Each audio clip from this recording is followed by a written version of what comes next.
होते ही हम इस कहानी की हीरोइन को देख, जो कि सोई हुई थी पर बहुत ज्यादा बेचैन थी। वो बेचैन होकर उठती है तो उसके रूम में पहले से ही एक लड़की थी जो कि कुछ ले रही थी। उसको देख के हीरोइन उससे पूछती है कि तुम कर क्या रही हो। वो एकदम ठाट में कहती है कि मैं ज्वेलरी लेने आई हूँ। और वैसे तुम भूल गई कि तुम इस फैमिली की सबसे बड़ी डिजास्टर हो। इस फैमिली यानी कि ये फैमिली, और ये ज्वेलरी पहन के मैं डेट पे जाओगे तुम्हारे एक्स बॉयफ्रेंड फू सिंह के साथ। तब से याद रखो, तुम्हारा ज्वेलरी भी मेरा है और तुम्हारा बॉयफ्रेंड भी मेरा है। इतना बोल के वो चली जाती है। उन दोनों की बातों से हमें पता चलता है कि वो दोनों बहनें हैं। उसके जाने के बाद हीरोइन का सर चकराने लगता है। उसको अपनी बहन का बहुत सारा बात याद आने लगता है। वो फटाफट से जाके मेडिसिन लेती है सबसे पहले। ये सिनेरियो देख के साफ साफ लग रहा था कि बंदी में कुछ तो दिक्कत है। इसके बाद हम नेक्स्ट डे का सीन देखते हैं, जहाँ पे वो बार में बैठी हुई ड्रिंक कर रही थी। वो किसी का बात सोचती है कि उसको कोई बोला था तुम मेडिसिन ले रही हो, तुम्हारे लिए अल्कोहल खतरनाक हो सकता है, तुम्हारा लाइफ रिस्क में आ सकता है। ये सोचने के बाद भी वो ड्रिंक करती है और पैरेलली एक और लड़का का बात सोचती है, मैंने तुम्हें बचाया है तो तुम सोचना भी मत कभी भी मरने का। फिर ऐसे ये सब सोच के ड्रिंक करके वहाँ से उठ के जाने लगती है। तब हमें पता चलता है कि हीरोइन का नाम वांगसू है।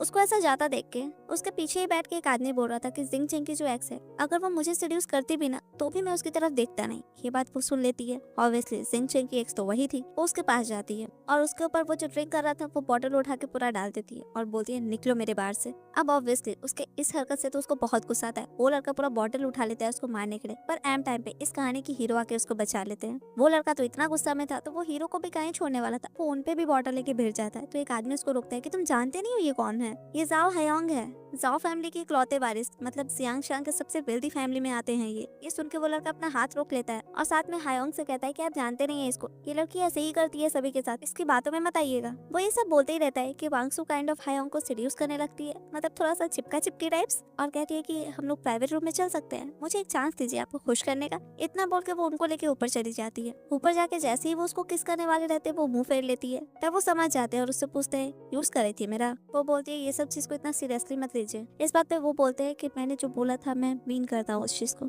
इतना बोल के वो उसको किस करने लगते हैं, पर वो बिल्कुल भी रिएक्ट नहीं करती तो वो उसको छोड़ देते हैं। वो बोलती है क्या हो गया, आपको इंटरेस्ट नहीं है। वो इतना बोलने के बाद कहती है सॉरी मैंने आपको निराश किया, आप वापस जा सकते हैं। वो कहते हैं मैं एक दिन तुमको जरूर बिलीव करवाऊंगा कि मैं सच में तुम्हें पसंद करता हूँ। इतना बोल के वो चले जाते हैं। उन लोगों की बातों से तो ऐसा ही लगता है कि वो लोग पहले से एक दूसरे को जानते हैं। तो उनके जाने के बाद वांगसू अपने मन में बोलती है कि मुझे कोई प्यार नहीं कर सकता। मे भी उसका खुद के लिए मेंटेलिटी कुछ ऐसा ही हो गया होगा। इधर हायांग नीचे जाते हैं तो उनका फ्रेंड बोलता है क्या हो गया इतना जल्दी। वो कहते हैं नहीं उसको मन नहीं है। तब उनका फ्रेंड आगे बोलता है कि तुम तो चाइना यहाँ से फुस के ही आए हो ना, उसको बता दो ना कि तुम ही उसको प्रोटेक्ट किए थे आग से जलने में। वो बोलता है कि तुमको लगता है मैं ऐसा इंसान हूँ जो अपना ही किया हुआ काम उसको याद दिलाऊंगा। पर हाँ ये सब बोलने के बाद वो उसको जरूर बोलते हैं कि वो मुझे कुछ ठीक नहीं लग रही थी, ऐसा लग रहा था कि उसको कोई दिक्कत है, वो पहले तो ऐसी नहीं थी। तो अब हायांग सोच लेते हैं कि इसका कारण जानने के लिए उसको उनके घर जाना पड़ेगा। नेक्स्ट डे हम ये फैमिली को देखते हैं, मतलब वांगसू के फैमिली को देखते हैं। उसकी माँ बहुत खुश थी, आज उनका बर्थडे था तो उनकी बेटी क्विंटियान उनको एक ब्रेसलेट गिफ्ट की थी जो कि उनको बहुत पसंद आया था। उसी वक्त वांगसू उनके लिए जो गिफ्ट लाई थी वो उनको देती है, पर उनको बिल्कुल पसंद नहीं आता। वो उसको रख देती है और कहती है तुम्हारा बार कैसे चल रहा है, मैंने सुना है बहुत अच्छा चल रहा है, तो कब तुम बार ट्रांसफर कर रही हो क्विंटियान के नाम पे। ये सुन के वो बोलती है कि मेरा जितना भी प्रॉपर्टी था मैं तो सब कुछ क्विंटियान के नाम पे ट्रांसफर कर चुकी हूँ, सिर्फ एक मेरे पास बार ही बचा हुआ है। ये बात क्विंटियान सुनती है तो वो बोलती है जो तुम्हारा है वो मेरा है, तुमने मेरे पापा को मारा है, अगर तुम नहीं होती तो उनको कुछ नहीं होता।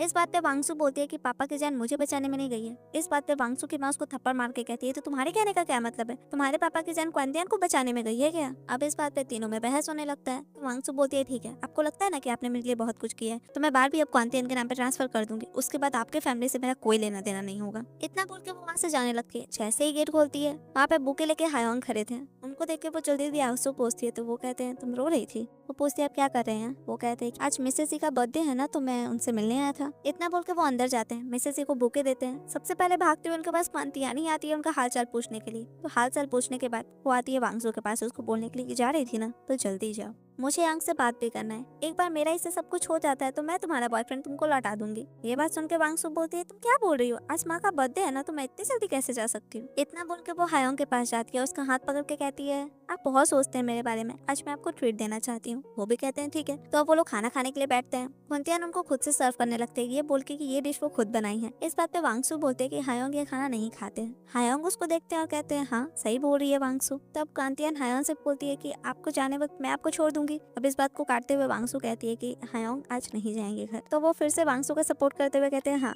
आज रात में घर नहीं जाऊंगा। तो वो बोलती है कि ठीक है, अगर आप घर नहीं जाएंगे तो आप गेस्ट रूम में रुकेगा, मेरे रूम के एकदम बगल वाला रूम है। अब इस बात को फिर से वांगसू काट ना दे, यही सोच के उसकी माँ बोलती है कि ठीक है, तुम क्वांटियन हायोंग को लेकर उनके रूम में जाओ और तुम वांगसू मेरे साथ किचन में आके हेल्प करो। वांगसू भी उठ के चली जाती है अपनी माँ का हेल्प करने के लिए और तब तक क्वांटियन हायोंग को उसका रूम दिखा देती है। सारा काम खत्म करके वांगसू अपने रूम में आती है तो उसका फिर से हालत खराब होने लगता है। वो जल्दी से मेडिसिन लेती है, तभी उसके गेट पे कोई आता है। गेट खोलती है तो पता चलता है कि वो हायोंग थे। वो उसको आके एकदम किस करना शुरू कर देते हैं। वो बोलती है यही करने रुके थे क्या? वो कहते हैं तुम ही ना चाहती थी ये सब करना। तो वो लोग ये सब कंटिन्यू करते रहते हैं। तभी उसके गेट पे नॉक होता है। ऑब्वियसली विंटियान थी। वो कहती है कि इसको छोड़ो और जो कर रहे हो उसको करने पे ध्यान दो। फिर ये लोग कंटिन्यू करते हैं। तब वो कहती है लगता है तुम गेट बंद करना भूल गए हो। तब तक विंटियान कहती है कि मैं आ रही हूँ। इतना बोल के वो जैसे ही गेट खोलती है तब सब कुछ सही था। हायोंग उस जगह पे नहीं थे और वो अकेली खड़ी थी। वो घुसते ही बरस जाती कि कर क्या रही थी तुम इतना देर से, कुछ बोलना नहीं हुआ तुमको? तब वांगसू से कहती है आजकल जिंगचंग के साथ टाइम नहीं स्पेंड कर रही हो कि इतने गुस्से में हो? वो बोलती है बकवास बंद करो, बताओ हायोंग कहाँ है? वांगसू कुछ नहीं कहती तो वो खुद ही उसके रूम में ढूंढने लगती है। अब उसको उसके रूम में नहीं मिलता। वो बोलती है कि अच्छा है यहाँ पे नहीं है। वैसे तुम किस बात का गुस्सा हो रही हो? तुमको पता नहीं है क्या? अगर तुम नहीं होती तो मेरी माँ विधवा नहीं होती, मेरे पापा का जान नहीं जाता, तो तुमको मेरे रहमो कदम पे ही जीना पड़ेगा। इतना बोल के वहाँ से चली जाती है।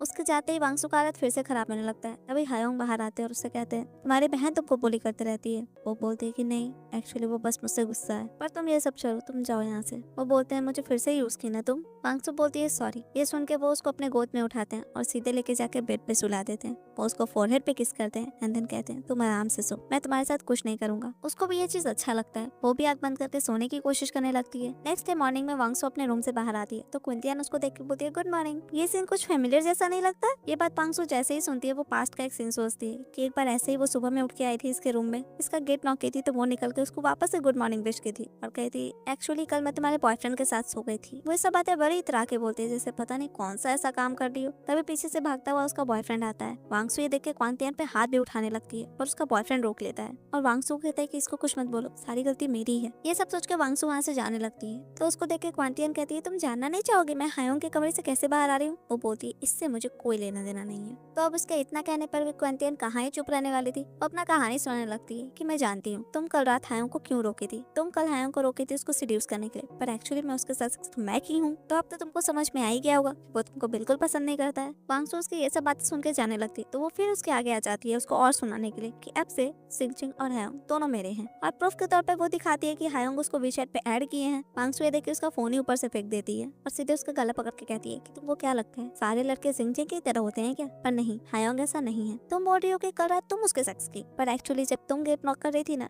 वो मेरे बिस्तर पे था। जो लड़का मुझे पसंद करता है वो तुम्हारे जैसे लड़के के साथ क्या ही सोएगा। इतना बोल के वो उसको फेंकती है और जाने लगती है। तभी भागती उसकी माँ आती है। वो वांगसू से पूछती है कि क्या की तुम इसके साथ? वांगसू कुछ नहीं बोलती, बस चली जाती है वहाँ से। तो अब उसके जाने के बाद माँ क्वांटियन के पास आती है। वो तो रोते रोते उनको खूब सुनाने लगती है कि वो मेरा फोन भी तोड़ दी और मेरे साथ पता नहीं क्या क्या कर ली। वो जल्दी से अपने बॉयफ्रेंड यानी कि वांगसू के एक्स को कॉल करके कहती है कि तुमको वांगसू को मजा चखाना ही पड़ेगा वरना मैं तुमसे ब्रेकअप कर लूंगी। इधर हायोंग किसी को पता लगाने बोले थे वांगसू के बारे में, तो वो पता लगा के उसको बताते हैं कि ये फैमिली की माँ और बेटी जो है वो तो बाहरी दुनिया के लिए बहुत अच्छी है, पर हॉस्पिटल के रिकॉर्ड से पता चला है कि वांगसू बहुत दिनों से सीवियर डिप्रेशन का मेडिसिन ले रही है। वो सब सुनते ही रहते तभी बगल से वांगसू क्रॉस करती है तो वो भी उसका पीछा करने लगता है। वो पहुंचती है एक बार में, वहाँ पे उसका एक्स आके उसका बॉटल छीन के अलग रख देता है। उसको देख के तो वांगसू का खून खोलने लगता है। वो कहते हैं निकलो यहाँ से। तो भूल गया कि तुम मेरे पेट पीछे मेरी बहन के साथ सोए थे? वो ये बात सुन के कहता है कि मैं ये सब इसीलिए किया था क्योंकि मैं तुमसे प्यार करता हूँ। ये सुनते ही वो उसको थप्पड़ जड़ देती है कि तुम ऐसा बोल भी कैसे सकते हो। अब इस बात पे वो उसके साथ जबरदस्ती करने लगता है पर वांगसू को आके बचाते हैं हायोंग और उसको संभालते हैं। उसको कहते हैं कि अगर तुमको कोई बुली करे तो तुम मुझे बोलना। ये बात सुनकर उसका एक्स बोलता है कि वांगसू मेरी है। ये सुनते ही हायोंग उसको एक थप्पड़ मारते हैं और पूछते हैं कि तुम हो कौन, अगर मरना नहीं चाहते हो तो निकलो यहाँ से। ये बात सुनकर जिंगचंग उनसे कहता है कि मैं जानता हूँ आपको ऑफेंड करा बहुत महंगा पड़ेगा, पर आप कुछ भी कह ले ये बदल नहीं सकता कि वांगसू मेरी है। ये सुनकर वांगसू उठती है और कहती है तुम जानते हो ना इनको ऑफेंड करना कितना महंगा पड़ सकता है। ये बोल के वो हायोंग को किस करने लगती है। ये देख के जिंगचंग मुंह बनाते हुए चला जाता है वहाँ से, जिसको कि जाते वांगसू भी देखती है। तब उसका काम हो गया था तो वो वापस से धक्का दे देती है हायोंग को, कहती है तुम अब जा सकते हो यहाँ से। ये देख के वो कहते हैं बहुत बार यूज कर ली मेरा, अब मुझे कुछ चाहिए। ये बोल के वो उसको धक्का देते हैं सोफा और उसको किस करने पड़ते हैं। तो वो बोलती है बस कीजिए। ये सुन के वो बोलते हैं मेरा एडवांटेज ही लेना चाहती हो ना, तुम चाहती है कि वो तुमसे दूर रहे, तो क्यों ना उसको ये जताओ कि तुम किसी और आदमी के साथ सोई। तो अब ऐसे कर करके वो दोनों कुछ और बातें करने लगते हैं,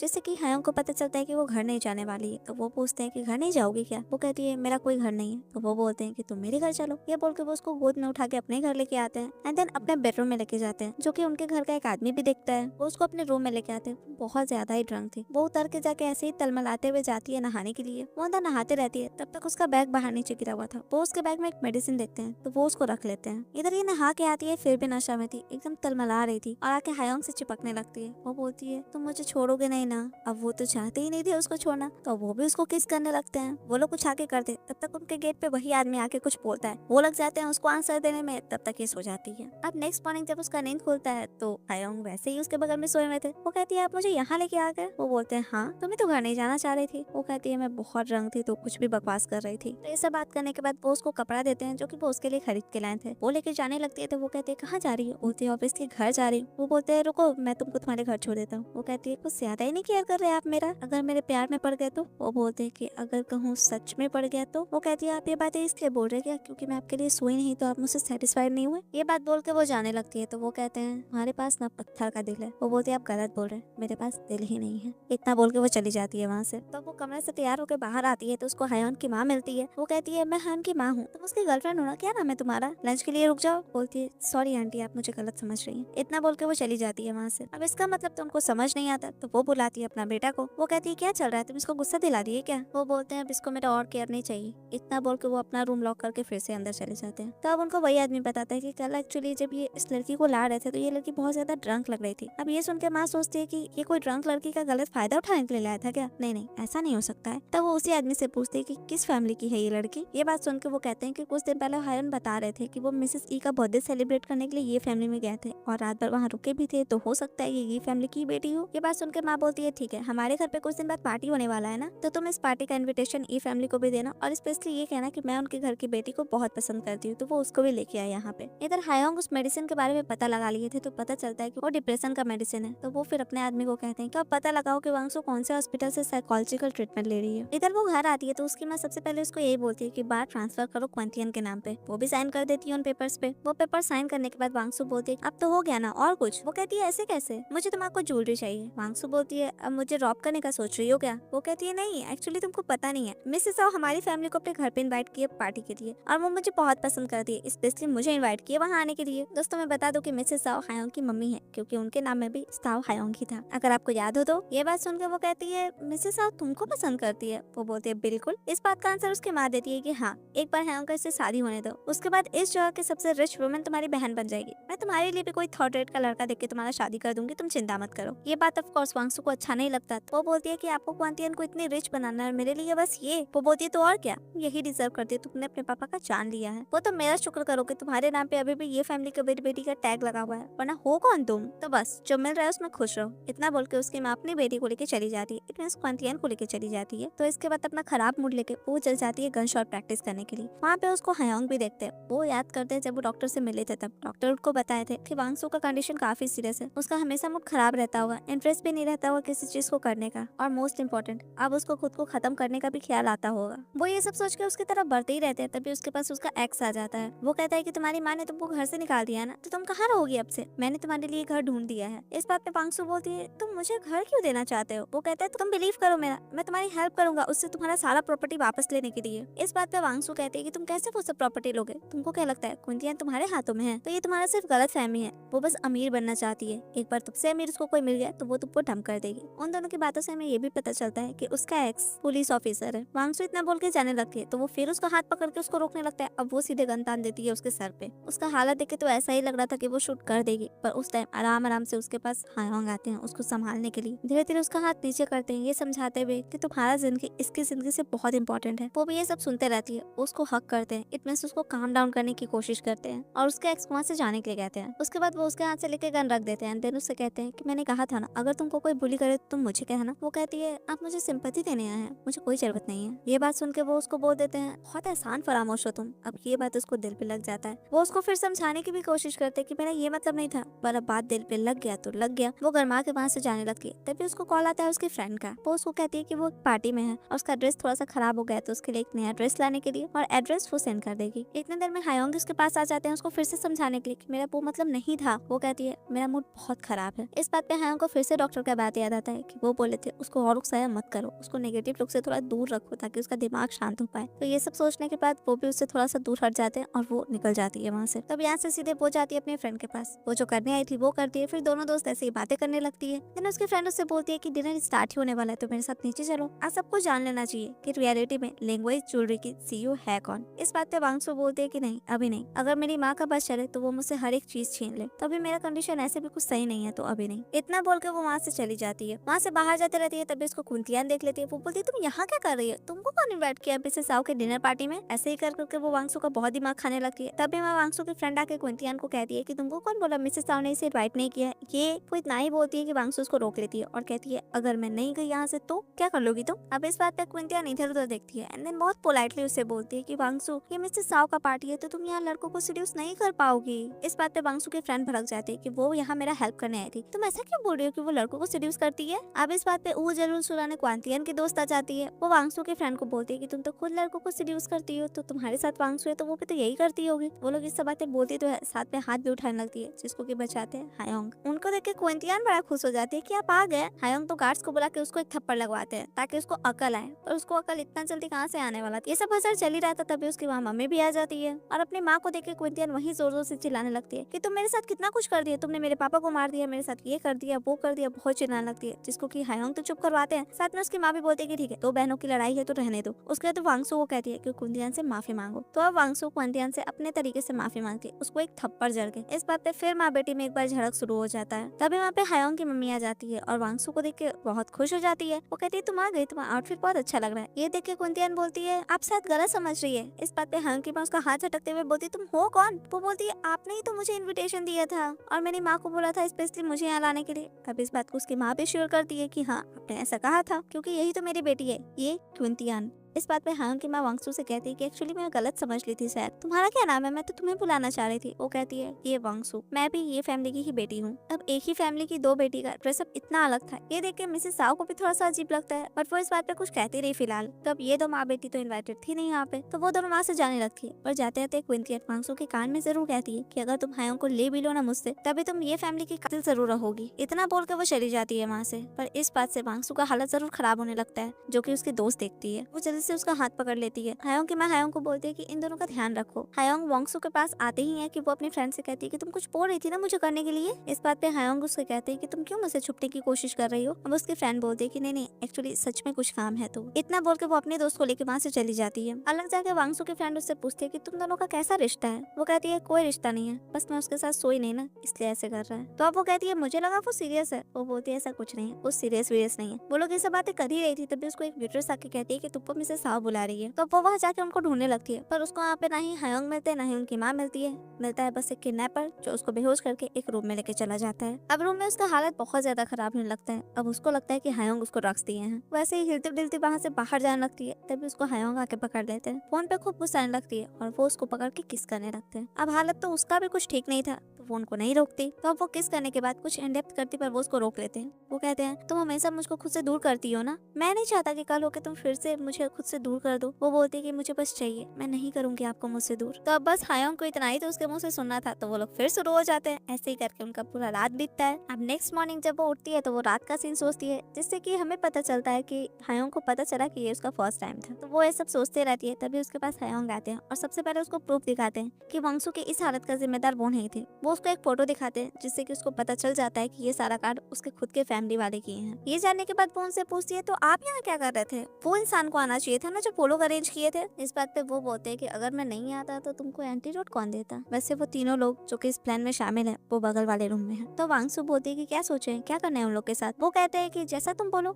मैं वही करूंगा। वो कहती है कि आपको तो सब लोग टेबल ही समझते हैं ना, तो आप खुद सोच लीजिए आपको क्या करना है, तो आप जाके देख लीजिए उन लोगों को, मैं जा रही हूँ सोने। वो कहते हैं यस मैडम और निकल जाते हैं अपना काम पूरा करने के लिए। वो जैसे ही उन तीनों के कमरा में जाते हैं, उनमें से एक उनको बताने लगती है कि ये सब हम लोग क्वांतियन के कहने पर कर रहे हैं। वो बोल रही थी कि वो अपनी बहन को पसंद नहीं करती है, माँ बेटी मिलकर अक्सर वांगसू को तंग करते रहती है और वांगसू जो भी अपनी मेहनत से कमाई है आज तक वो सब वो लोग छुड़ा दिए हैं। वो कहते हैं क्यों किए वो लोग ऐसा। वो बोलते हैं कि मैं ज्यादा कुछ नहीं जानती, 6 साल पहले आग लगा था, उस पे वांगसू को बचाने में उन लोगों ने अपने पिता को खोया था, मतलब क्वांतियन ने अपने पिता को खोया था। अब इसके अलावा मुझे और कुछ नहीं पता। अब ये बात सुनकर हायोंग पास्ट का एक सीन सोचते हैं जहाँ पे वो अपने फ्रेंड को बोल रहे थे कि मैं उसको पसंद करता हूँ, अब्रॉड जाने से पहले उसको कन्फेस कर दूं क्या। उनका फ्रेंड बोलता है अगर प्यार करते हो तो कर दो, अगर वो भी तुमसे प्यार करती होगी तो वो कुछ साल रुक जाएगी, वरना पता चलेगा तुम जब अब्रॉड से वापस आओगे तो उसका पहले से ही एक बॉयफ्रेंड होगा। वो लोग ये सब बातें करते ही रहते हैं। तभी पीछे से क्वांतियन के पापा बहुत हड़बड़ाते हुए आके पूछते हैं कि तुम मुझे बता सकते हो स्कूल इक्विपमेंट रूम का है। हायोंग उस रूम की तरफ इशारा करते हैं। तभी क्वांतियन के पापा भागते हुए वहाँ पे जाते हैं बोलते हुए कि मेरी बेटी वहाँ फंसी हुई है। तो पास्ट का ये सब बात सोच के हायोंग सोचते हैं कि अंकल ली का डेथ हो गया था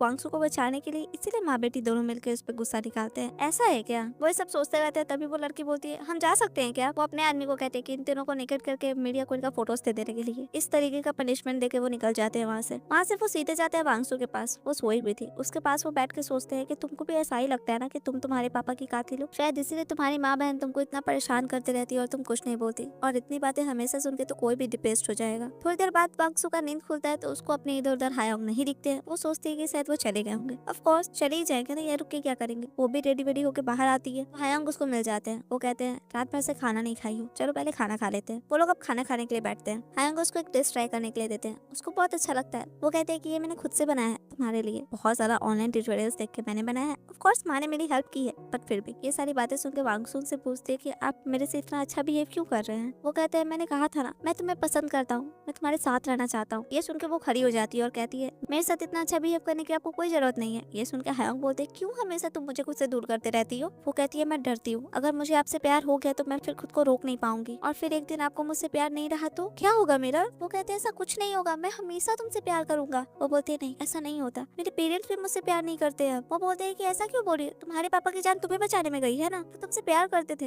वो कहती है नहीं पापा मुझे बचाने तो आए ही नहीं थे, वो तो क्विंतियन को बचाने के लिए आए थे। पर कोई मेरी बात पे भरोसा नहीं करता, सबको लगता है कि पापा की जान मेरी वजह से गई है, पर ये सच नहीं है। वो तो मुझे वहाँ मरने के लिए छोड़ दिए थे, पता नहीं मैं मरी क्यों नहीं। वो ये सब बोलते रहती है। तभी हायोंग उसको पकड़ लेते हैं और कहते हैं तुम ऐसा मत बोलो, कोई है जो चाहता है कि तुम हमेशा जिंदा रहो। इस बात पे वांगसू बोलते है कि हाँ जो मेरा जान बचाया था ना वो चाहता है कि मैं जिंदा रहूं। उस दिन से मैं हमेशा कोशिश करती हूँ कि मैं जिंदा रहूं, मैं ठीक रहूं, और अब मैं सच में उसको बोलना चाहती हूँ कि मुझसे अब नहीं हो रहा, मैं अब थक चुकी हूँ इस जिंदगी से। इस बात पे हायोंग उसे बोलते है कि तुम मुझसे प्रॉमिस की हो ना, तो बस इस प्रॉमिस को पूरा करने के लिए जियो। पर वांगसू उनसे कहते हैं कि मेरा जिंदगी ना बहुत मुश्किल भरा रहा है, तो अब आप मुझे और कोई उम्मीद मत दीजिए, मुझे डर लगता है इन उम्मीदों के टूटने से। वो कहते हैं कि मैं तुम्हें निराश नहीं करूंगा। वो कहते हैं कि मुझे किसी पे भरोसा नहीं है, खुद पे भी नहीं, तो अब से हम दोनों एक दूसरे से नहीं मिलेंगे। इतना बोल के वो चली जाती है वहाँ से। वो जल्दी से घर जाती है, मेडिसिन ढूंढ के खाती है, तब जाके उसको शांति मिलता है। वहीं पे बैठ जाती है आराम से। ये देख के उसके फ्रेंड हड़बड़ाते हुए आके उसको चेक करते हैं कि वो ठीक है ना। तो अब उसके फ्रेंड उससे पूछती है कि तुम कहाँ थी रात को, तुमको हायोंग परेशान तो नहीं ना किए। वो कहती है कि नहीं ऐसा कुछ नहीं है। तो बातों में वो उसको बता देती है कि हम दोनों साथ में सोए थे कल। इस बात पे उसकी फ्रेंड बहुत खुश हो जाती है कि तुम उनसे प्यार करने लगी हो क्या। वो बोलती है कि हाँ शायद, अब मैं सपना भी देखने लगी हूँ कि अगर मैं उसके साथ हुई तो कैसा होगा। इस पे उसकी फ्रेंड बोलती है कि ये तो अच्छी बात है, डॉक्टर ने भी कहा है कि अगर तुम अपने बेटर फ्यूचर के बारे में सोचोगी तो बहुत अच्छा रहेगा तुम्हारे साथ। वो बोलते हैं कि नहीं मुझे नहीं लगता कुछ अच्छा है इसमें, वो हायोंग है इतने रिच आदमी, कितनी सारी लड़की उनके बेड पे गई होगी, ये नॉर्मल बातें हैं उनके लिए, और वैसे भी जैसा मेरा मूड रहता है उस हिसाब से तो मुझे कोई भी छोड़ देगा, तो मेरा सपना तो एक बार फिर से टूट जाएगा ना। वांगसू की ये सब बातें सुनकर उसके फ्रेंड बोलते हैं कि ठीक है अगर तुम नहीं चाहती तो वही सही, पर तुम ये सब छोड़ो, मैं कुछ दिनों में बिजनेस ट्रिप पे जा रही हूँ तो तुम भी मेरे साथ चलो, तुम्हारा थोड़ा घूमना फिरना भी हो जाएगा, मूड भी ठीक हो जाएगा। इस बात पे वांगसू भी मान जाती है। तो उसके बाद वो दोनों फिर से थोड़ी देर बातें करने लगती है, जिससे हमें पता चलता है कि एक्चुअल में सीईओ तो लेगवे ज्वेलरी की वांगसू थी, पर उस बिजनेस को उसकी फ्रेंड ही संभालती थी। तो वो लोग निकल जाती है उस बिजनेस ट्रिप पे।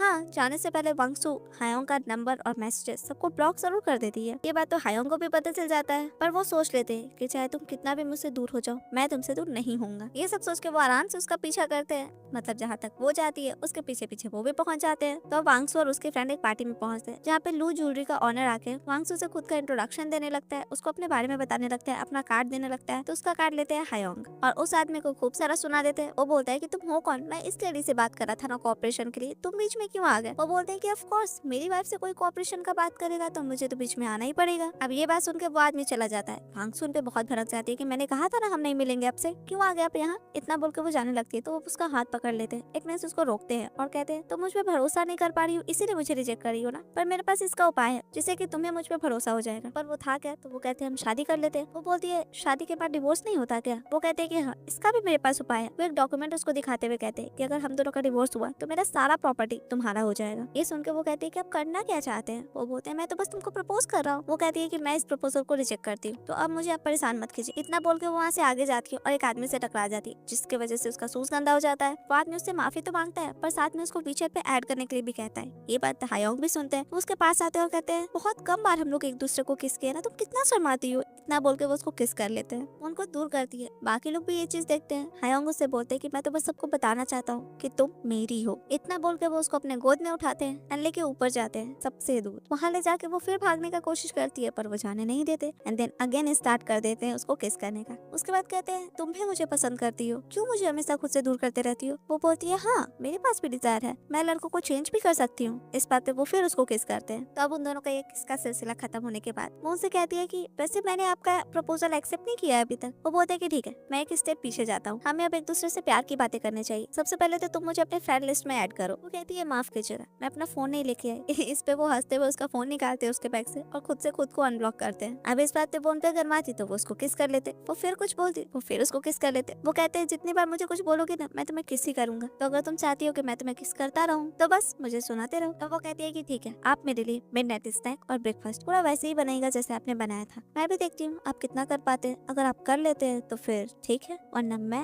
आपसे बात नहीं करूंगी। इतना बोल के वो आराम से वहाँ से चली जाती है। अब आधी रात में वो अपने फ्रेंड के साथ बैठ के टीवी देख रही थी और ऐसे ही दोनों दोस्त बातें कर रही थी। वांगसू की फ्रेंड उसको बोलती है कि मैं तुम्हारे साथ हमेशा रहूंगी। वो बोलती है ऐसा थोड़ी ना होता है, तुम्हारा शादी होगा बच्चा होगा तुम भी मेरे से दूर हो जाओगी, कोई किसी के साथ हमेशा नहीं रह सकता। वो बोलती है तुम्हारा शादी नहीं होगा हायोंग, उनके बारे में क्या ख्याल है? वो बोलती है मैंने कहा था ना हम लोग प्यार नहीं करते, हम सिर्फ साथ में सोए थे। इस बात पे वांगसू की फ्रेंड बोलती है अच्छा मुझे तो लगा कोई है जो वेट कर रहा है मिडनाइट स्नैक का। इस बात पे वो बोलती है क्या बकवास कर रही है। तो उसकी फ्रेंड बोलती है कि ठीक है वैसे वो अपने आदमियों से फ्लावर ऑयल वाटर ये सब मंगा रहे थे तो तुम देख लो। ये बात जानने के बाद वो गरमाते हुए जाती है हायोंग के कमरा में। उसके पीछे पीछे उसकी फ्रेंड भी जाती है पर उनका दोस्त उसको रोक देता है। ऑफ कोर्स दूर से ही शो देखने में अच्छा लगता है ना, इसलिए वो उनके पास जाती है तो वो तब तक वो डिश बना चुके थे। वो उसको खाने के लिए कहते हैं। वो कहती है मैं इस होटल में आपके लिए बस चीजें मुश्किल कर रही थी और कुछ नहीं। वो कहते हैं उससे क्या हुआ, जो तुम चाहोगे वो मैं करूंगा। ये सुन के वो जल्दी जल्दी वो खाने लगते हैं। वो कहते हैं आराम से तुम अपना मुंह जला लोगी। उसके हाथ से वो खाना लेके रख देते और आराम से उसका होठ फूक के उसको चुप रहने के लिए कहते हैं क्योंकि वो रो रही थी। वो उनसे पूछती है क्या आप मुझसे प्यार करते हैं? वो कहते हैं बहुत प्यार करता हूँ और आज से नहीं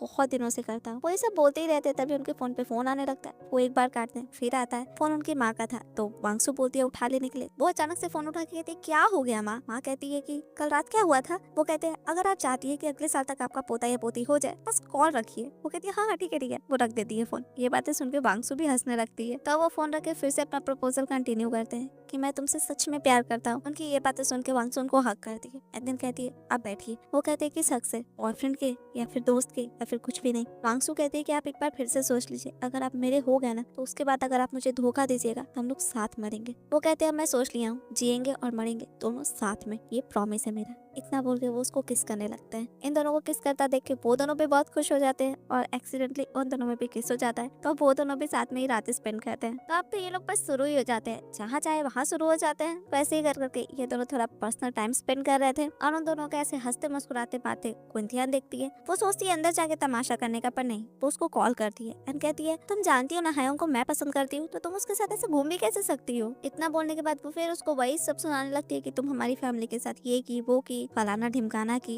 इस बात पे हाँ करती है कि मेरा जो भी था वो सब तो तुम ले ली हो ना, तो अब क्या चाहिए? वो बोलती है तुम ये फैमिली की बड़ी बेटी हो, ऐसा सब जानते हैं। अगर ये नाम तुम्हारे नाम से हटा दिया जाए तो क्या तब भी तुमको हायोंग पसंद करेंगे? वो कहती है क्या बोलना चाहती हो तुम, सही से बोलो। वो कुछ नहीं बोलती, वो बस फोन काट के चल देती है वहाँ से। तब हायोंग उसको कहते हैं कि क्विंटेन के बकवास पे भरोसा मत करो। वो कहती है आप जानते हैं वो क्या बोल रही थी? वो कहते हैं तुमको सुना ही रही होगी और क्या बोलेगी, तुम इन सब बातों पे ध्यान मत दो ज्यादा। इतना तो ये सब बातें होने के बाद वो वहाँ से जाने लगती है। वो कहते हैं ठीक है कल मिलते हैं। वो बोलती है नहीं कल नहीं, कल मुझे मानली के साथ कुछ काम है। मानली उसकी फ्रेंड का ही नाम था। वो कहते हैं ठीक है कर लो, फिर मिलते हैं। तो वो वहाँ से चली जाती है। उसको वो जाता देख के फिर से डॉक्टर का बात याद करते हैं। डॉक्टर उनको बताते हैं कि उसको एकदम नेक्स्ट लेवल का डिप्रेशन है। ऐसा भी हो सकता है कि उसको आदमी कंफर्ट करे पर फिर भी वो खुश ना रहे, तो उसको आपको समझना पड़ेगा। अगर आपके चीयर अप करने पर भी वो खुश ना रहे तो उससे सब कुछ खत्म नहीं करना है, ना ही उसको स्टिमुलेट करना है, बस थोड़ी देर उसको स्पेस देना है और हाँ नेगेटिव लोग से तो दूर ही रखना है। तो अब टब में बैठे बैठे वांगसू यही सब सोच रही थी। भागती हुई मानली उसके पास आती है और उसको पानी से निकालती है एंड देन उसको अच्छा से बाहर लेके आती है। वो कहती है कि हायोंग मुझे एक नया घर देना चाहते हैं। ऑफ कोर्स उसके पास घर नहीं था ना, तो कुछ देर पहले वो लोग इस मैटर पे बात कर रहे थे। हायोंग उससे बोल रहे थे कि वो चाहते हैं कि वो इन दोनों के लिए एक नया घर खरीदे। तो इसी बात पे वो मानली से बोलती है कि वो चाहते हैं मुझे एक नया घर देना, पर अगर मैं उनके लायक नहीं हुई तो। वो कहती है तुम कैसी बातें कर रही हो, तुम्हारा एबिलिटी बैकग्राउंड सब कुछ है, बॉडी शेप है, सब कुछ अच्छा है। इस बात पे वांगसू कहती है कि नहीं कुछ नहीं है,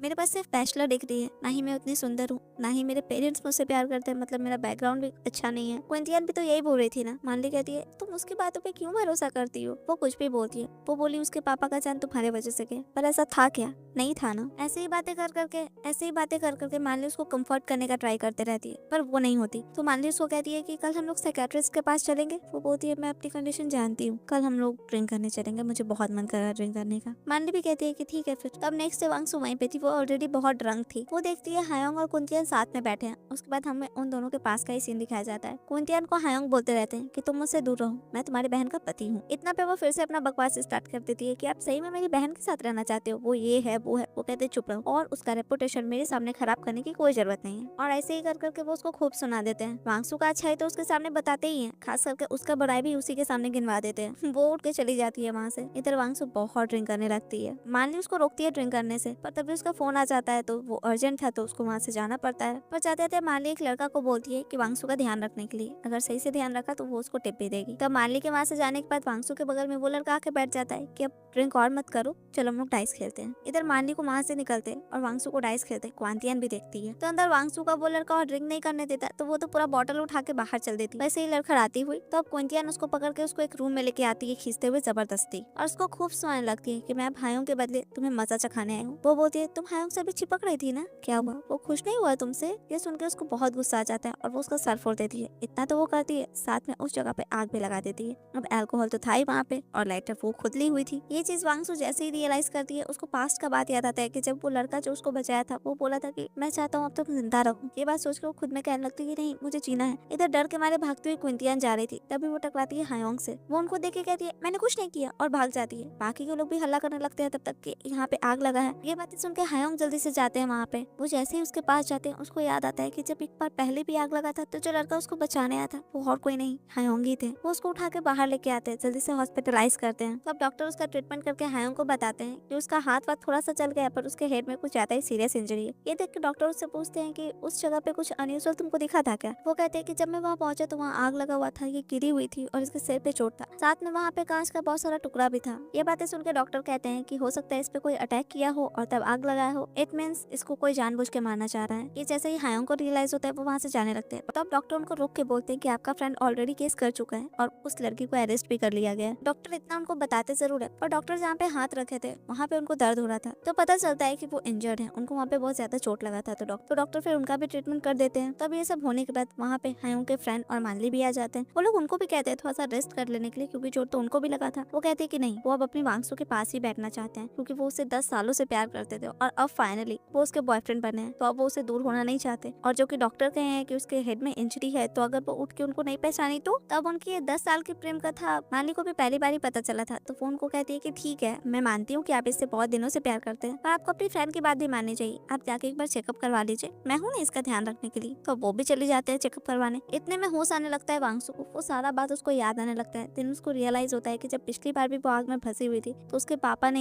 हायोंग ही उसको बचाए थे उस टाइम पे भी। ये सब सोचते हुए वो घबरा के आँख खोलती है अपना और हायोंग को ढूंढने लगती है। मानवी उसको कहती है कि तुम शांत हो जाओ, उनको भी था चोट लग गया था तुमको बचाने में, बस वो चेकअप के लिए गए, कोई तुमको छोड़ के नहीं गया है। ये बात सुन के वांगसू रोते हुए अपनी फ्रेंड को बताने लगती है कि तुमको पता है 6 साल पहले उस आग से भी मुझे हायोंग ने ही बचाया था। अब ये बात सुन के मानली उसको बताती है कि तुमको पता है ऐसा हो सकता है क्योंकि वो तुमसे 10 सालों से प्यार करते हैं। ये जानने के बाद वांगसू को खूब बुरा लगता है कि वो मुझे इतने सालों से प्यार करते हैं, 2 बार मेरा जान भी बचा, पर मैं उन्हें हमेशा इग्नोर करते रही, मैंने उन्हें कितना हर्ट किया। यही सब बोलते बोलते वो बहुत रोने लगती है। तब तक उसी वार्ड में हायोंग भी आ जाते हैं। वो अपनी वांगसू को रोते हुए देखते तो वो जल्दी से आके उसके पास बैठ जाते हैं और तुरंत घबरा के उसे पूछने लगते हैं कि दर्द हो रहा है क्या, डॉक्टर को बुलाते हैं। डॉक्टर को बुलाने भी लगते हैं। वो रोते हुए उनको हक कर लेती है और बोलते हैं मुझे कोई डॉक्टर, मुझे कुछ नहीं चाहिए, मुझे बस आप चाहिए। तो अब वो उसको शांत करते हैं। वो बोलती है कि मुझे पता चल गया 6 साल पहले आपने ही मेरी जान बचाया था, बस मैं आपके उस वर्ड की वजह से अभी तक जिंदा हूँ और हमेशा ट्राई करती हूँ कि मैं सही से रहूँ। ये बात सुन के वो उसको शांत रहने के लिए कहते हैं, मतलब वो रो रही थी ना तो उसको चुप रहने के लिए कहते हैं और कहते हैं तुम्हारा फैमिली तुमसे प्यार नहीं करता,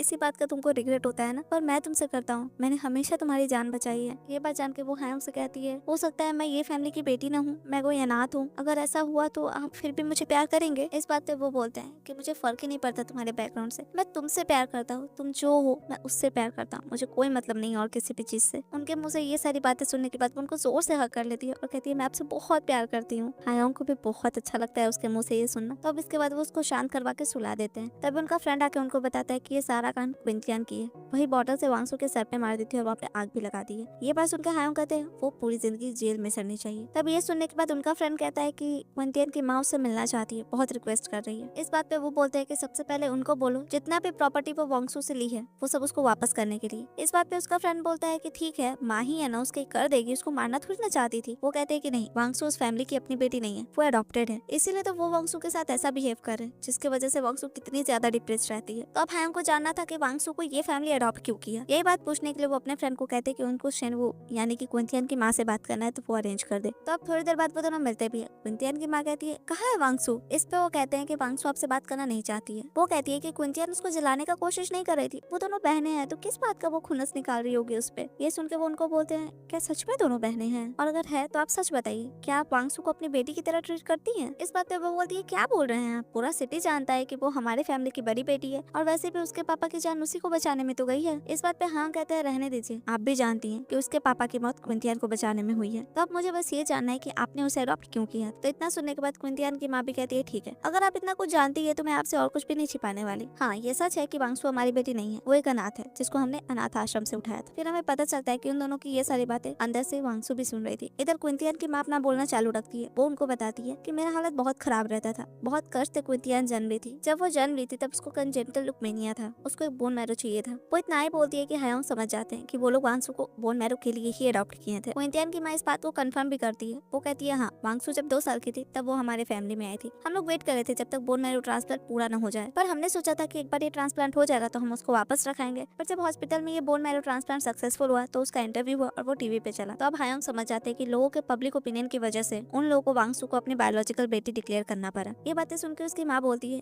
कि हाँ हम तो फिर भी उससे अपना पीछे छुड़ाना चाहते थे, हम तो बहुत बार कोशिश किए कि उसको बेच दे या फिर उसको कुछ हो जाए, पर उसको कुछ हुआ ही नहीं। हायोंग को बहुत गुस्सा आ जाता है उसकी ये सब बातों से। वो बहुत भड़क जाते हैं कि उसने तुम्हारी बेटी की जान बचाई और तुम उसके साथ ऐसा कैसे कर सकती हो। अब इस बात पे उन दोनों में अच्छा खासा बहस हो जाता है क्योंकि क्विंटियन की माँ के हिसाब से वो क्विंटियन का जान बचाई ये तो ठीक था, पर अगर वो लोग वांगसू को पालते नहीं तो वो कहाँ रहती उसका भी कोई ठौर ठिकाना नहीं रहता। तो अब यही बातें बोल बोल के वो हायोंग को बहुत सारा कुछ सुना देती है। अंदर वांगसू बहुत टूट गई थी, वो बहुत ज्यादा हर्ट हुई थी अपने माँ के मुंह से ये सारी बातें सुनकर, जो कि एक्चुअली में उसकी माँ नहीं थी, उसको आज पता चला। बाहर हायोंग उनसे बोलते रहते हैं कि वो आपकी बेटी की जान बचाई, उसी के पैसों पे आप लोग पढ़ रहे थे, वो अपना बिजनेस करा गई थी, वो भी आप लोग छीन लिए, तब भी आप लोग को चैन नहीं पड़ा। इस बात पे क्विंटियन की माँ बोलती है कि अगर वो मुझे पैसे नहीं दे रही होती ना तो मैं तो उससे कब के रिश्ता नाता तोड़ चुकी होती। ऐसे ही कर करके वो लोग बहुत बहस करे जा रहे थे। तभी वहाँ पे वांगसू आती है। उसको देख के हायोंग घबरा जाते हैं कि तुम सब कुछ सुन ली क्या, जल्दी से मेडिसिन ले लो। वो कहती है नहीं अब मुझे कोई मेडिसिन नहीं चाहिए, एक्चुअली मुझे पहले मेरे प्रॉब्लम का सोल्यूशन पता ही नहीं था, पर अब मुझे पता है। आप लोग पहले मुझे ऐसे ट्रीट करते थे, मुझे लगता था चाहे कुछ भी हो जाए आप लोग है तो मेरे रिलेटिव ही ना, पर नहीं अब मुझे पता चला कि आप लोग तो मेरे रिलेटिव है ही नहीं। तो अब जो भी आपने मुझसे लिया है वो मुझे वापस कीजिए। इस बात पे उसकी माँ बोलती है क्या लिया है हमने तुम्हारा। वो कहती है वो बार जो मैंने कुछ दिन पहले दिया, वो घर, रेस्टोरेंट, कैफे, सब कुछ जो मेरा था वो मुझे वापस चाहिए। इस बात पे उसकी माँ बोलती है कि नहीं मैं नहीं दूंगी, अगर तुम मुझ पे केस भी करोगे तो भी तुम नहीं जीत पाओगे। इस पे बोलती है इसीलिए तो मैं नहीं चाह रही हूँ आप पे केस करने के लिए, मैंने आपकी सारी बातें रिकॉर्ड कर ली है, अब सारे लोगों को पता चलना चाहिए आपका असली चेहरा क्या है और आप एक्चुअल में है कैसी। इस बात पे उसकी माँ भड़क जाती है कि तुम्हें मैंने बच्चा से बड़ा किया है, तुम मेरे साथ ऐसा करोगी, और चलो कर भी थी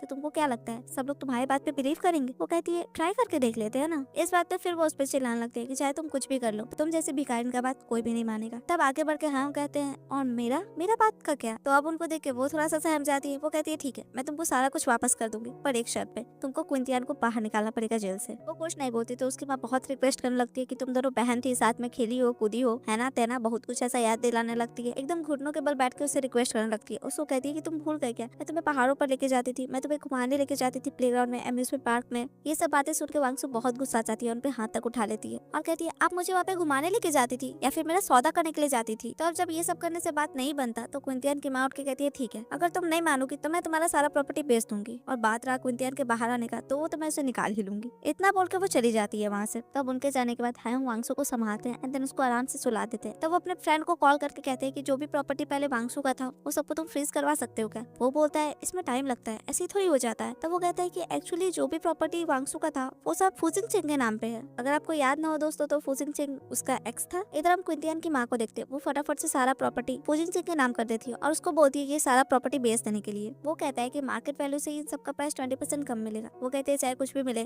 बेच दो। तो वो कहता है कि नहीं, मुझे बहुत बुरा लगता था वांगसू के लिए, आप लोगों ने उसके साथ कैसा बिहेव किया, आप लोगों ने उसका सारा प्रॉपर्टी भी ले लिया, तो अब फाइनली ये प्रॉपर्टी मेरा है। तब ऐसे ये दोनों थोड़ा सा बहस करते हैं। उसके बाद फूजिंग चिंग उनको अरेस्ट करवा देता है क्योंकि अब उसके पास ऑफिशियल सील को स्टील करने का एविडेंस भी था। तब ऐसे ही कुछ दिन बाद वांगसू को लेके वो घर जाने लगता है। तब उनका फ्रेंड सारा कहानी बताता है फूजिंग चिंग का, जो भी वो किया है क्विंटियन के माँ के साथ। तब वहाँ फूजिंग चिंग आ जाता है। वो वांगसू से कहता है कि मैं तुमसे अकेले कुछ बात करना चाहता हूँ। वो बोलती है बिल्कुल नहीं, मैं नहीं चाहती मेरा बॉयफ्रेंड इस बारे में कुछ गलत समझ ले, तो जो बोलना है यही बोलो। तो वो उसको कुछ डॉक्यूमेंट्स देता है और कहता है मैंने तुम्हारा सारा प्रॉपर्टी उसे छीन लिया, अब ये सब तुम्हारा है। वो कहती है तुमको क्या लगता है, तुम मेरे लिए ये सब किए हो तो तुमको लगता है कि अब तुम मुझे डिजर्व करते हो। उसकी ये बातें सुन के वो उसको और मनाने लगता है। वो उसको कहता है कि मैंने ये सब सिर्फ तुम्हारे लिए किया है, तो पक्का मैं ऐसा कुछ नहीं करूंगा, मैं जानता हूँ मैंने तुम्हें हर्ट किया है, हम दोनों पार्टनर बन जाते हैं ना, प्लीज मुझे एक चांस दे दो। ये सब बोल के वो उसको वो डॉक्यूमेंट देता है। वो लेती है, फाड़ देती है। तो ऐसे ही करके उन दोनों में बहुत सारा बहस होता है। वो उसको अच्छे से बता देती है कि मेरे दिल में अब तुम्हारे लिए कोई जगह नहीं है, मेरे लिए जो भी है मेरे हायोंग ही है। इतना बोल के वो अपने पति के साथ चली जाती है वहाँ से। तो अब फूजिंग चिंग सोच लेता है कि वो उसको उसके गलती का एहसास करवा के रहेगा, मतलब वांगसू का।